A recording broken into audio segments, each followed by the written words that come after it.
கிறிஸ்துவுக்குள் பிரியமானவர்களே, இதோ இந்த வேளையிலே உங்களோடு பேசவும் கர்த்தருடைய வேதத்தை நாம் அனைவருமாய் சேர்ந்து தியானிக்கவும் இந்த நாளை நமக்கு ஆயுசு நாட்களாய் கூட்டி கொடுத்த தேவனை நன்றியோடு கூட ஸ்தோத்தரிப்போம்.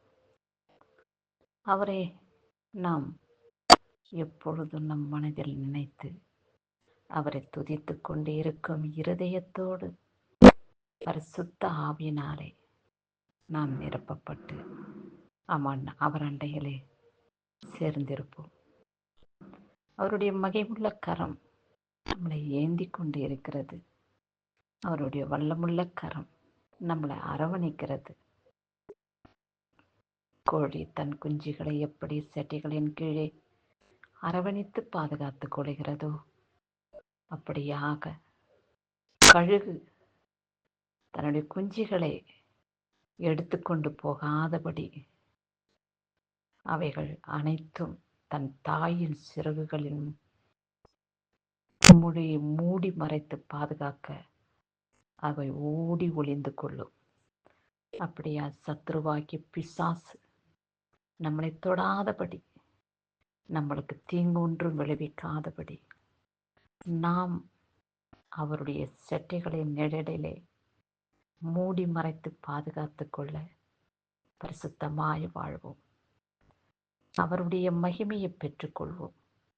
அவருடைய வல்லமையினாலே நிரப்பப்படுவோம். அப்படி இருக்கும் பொழுது சத்ருவாகிய பிசாசு அவருடைய தூதர்கள் நம்மையும் நம் குடும்பத்தையும் தொடாதபடி அவர் காவலாளியாயிருப்பார். இம்மட்டும் காத்த எபினேசர் இன்னமும் நம்மளை காக்க இம்மானுவேலராய் நம்மோடு கூட தொடர்ந்து பின்பற்றி வருகிற தேவனை ஏசப்பாவை நாம் நன்றி இருதயத்தோடு துதிப்போம். சரி, கடந்த 13 நாட்களாக கர்த்தர் நம்மை கண்ணின் மணி போல பாதுகாத்து கொண்டார். இந்த மாதம் 14வது தேதியை கூட காண அவருடைய கண்களிலே நமக்கு கிருபை கிடைத்திருக்கிறது அல்லவா? அதற்காய் தேவனை ஸ்தோத்திரிப்போம். ஆண்டவரே, இந்த கிருபையினாலே எங்களை இந்த வேளையிலே நிரப்பும். நம்முடைய புதிய கிருபைகளை இக்கால வேளையிலே எங்களுக்கு கொடுத்தருளும். இந்த கிருபையினாலே நிரப்பப்பட்டவர்களாய் நாங்கள் வாழும் பொழுது எந்த விதமான பொல்லாப்பும் எங்களை தொடாதபடி நீர் எங்களுக்கு காவலாளியாய் இருக்கிறீர் என்று நாங்கள் விசுவாசிக்கிறோம்.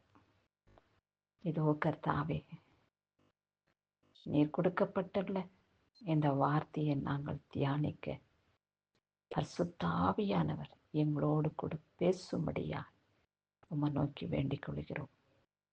சங்கீதம் 73 அதிகாரம் 24வது வசனத்திலே, கர்த்தாவே, உம்முடைய ஆலோசனையின்படி நீர் என்னை நடத்தும் என்று பக்தன் கேட்கிறார்.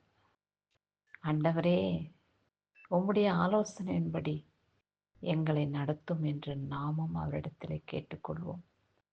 அவருடைய ஆலோசனை நமக்கு நிலைத்திருந்தால் எந்த விதமான பாவத்துக்கும் நம்முடைய ஆத்துமா இணங்காது.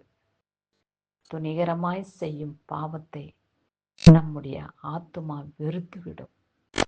நம்முடைய மாம்சமும் ஆத்மாவோடு கூட நிலைத்திருக்க வேண்டும் என்றால் பரிசுத்த ஆவியானவர் உங்கள் இருதயத்திலே வாசம் பண்ண வேண்டும்.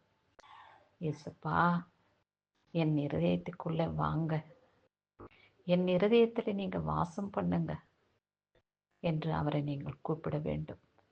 இயேசப்பா கேட்கிறார். வெளிப்படுத்தின சுவிசேஷம் 3 அதிகாரம் 20வது வசனத்திலே, வாசற்படியிலே நின்று தட்டுகிறேன். ஒருவன் என் சத்தத்தை கேட்டு கதவை திறந்தால் அவனுக்குள் நான் பிரவேசிப்பேன் என்று சொல்லியிருக்கிறார்.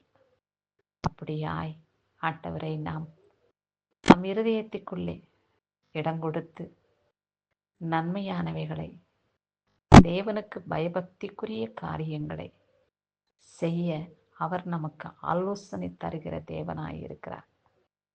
அப்படி நாம் கர்த்தருடைய ஆலோசனையின்படி நடந்து கொள்ளும் பொழுது நமக்கு எந்த விதமான தோல்வியும் வராது, எந்த விதமான ஏமாற்றமும் நம்மளை தொடாது. பொல்லாத மனிதர்கள் நமக்கு எதிரிட அவர் இடம் கொடுக்க மாட்டார். நம்மளை அவர் ஆலோசனை கர்த்தராய் நம் இருதயத்திலே அவரை ஏற்றுக்கொள்ளும் பொழுது நம்மையும் அவர் பிள்ளைகளாக அரவணைத்து பாதுகாத்து ரட்சித்துக் கொள்வார். இன்று முதற்கொண்டு ஒரு தீர்மானம் எடுப்பீர்களா? நாம் நினைக்கிற ஆலோசனைகள் தோல்வியானாலும் கர்த்தரிடத்திலிருந்து ஆலோசனை பெற்றுக்கொண்டு பல ஆசீர்வாதங்களை நாம் அனுபவிப்போம். படிக்கிற பிள்ளைகளாயிருந்தாலும் பிள்ளைகளுக்கு ஏற்ற படிப்பின் வரத்தை தந்தருளும்படியாக ஞானத்தை, புத்தியை, விவேகத்தை கொடுத்து தாய் தகப்பனு கீழ்ப்படிந்து நடக்கக்கூடிய மனதை என் பிள்ளைகளுக்கு கொடுமாண்டவரே. என் பிள்ளைகளுக்கு நீர் ஆலோசனை கர்த்தராய் இருந்து வழிநடத்தும் ஆண்டவரே. என் குடும்பத்திலே நீர் தலைவராய் இருங்க ஆண்டவரே. அப்படி என்று நாம் வேண்டிக் கொள்ளும் பொழுது நம் விண்ணப்பத்தின்படியே நம்முடைய வாழ்க்கையை அவர் செயல்படுத்துவார். கிறிஸ்துவுக்கு மகிமை உண்டாகட்டும். ஆமென்.